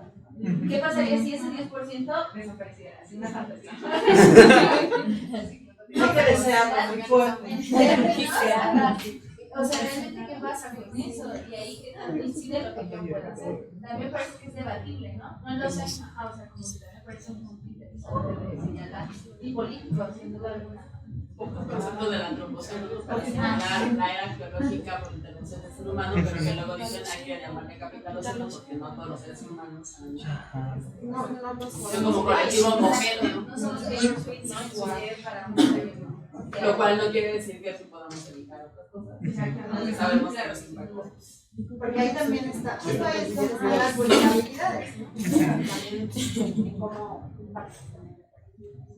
Pues esperemos que nos acompañen en los siguientes sesiones para poder seguir justamente dialogando, ¿no? Este espacio tiene la intención, claro, estamos en un espacio académico, estamos utilizando conceptos, invitamos a pues, apropiarnos o compartir diferentes metodologías, pero finalmente es la intención pues, hacer estas reflexiones que van a ser inacabadas, ¿no? Y cuando, como comenta Adriana, pues ya vamos a estar bien podridas, bien todo, pero van a seguir estas reflexiones porque son parte pues, de la resistencia, ¿no? O sea, va entonces pues más en ese sentido, que siguen siendo reflexiones colectivas inacabadas, como lo que hablamos acá. Pero sí hay metodologías, sí hay resistencias, sí hay, no siempre desesperamos. Entonces, pues bueno, esperemos que podamos seguir compartiendo las demás sesiones, ¿no? Entonces, pues para ir cerrando, bueno, muchas gracias a todas y todos por su asistencia. Por favor, no se vayan, para que tomemos una foto todas las personas. Entonces, bueno, pues la Universidad Autónoma del Estado de Morelos, a través de la Facultad de Psicología, otorga la presente constancia a la doctora Adriana Araceli Figueroa Ledo por su invaluable participación en este seminario permanente de trabajo e investigación en psicología ambiental y problemáticas psicosociales, con su ponencia titulada Derechos Humanos Ambientales, Cuidados, Justicia y Participación Social en el marco del Acuerdo de Escazú, que tuvo lugar el día de hoy, 10 de octubre, en la Facultad de Psicología. Firma la maestra Ermila Guevara, directora de la Facultad de Psicología. Muchas gracias.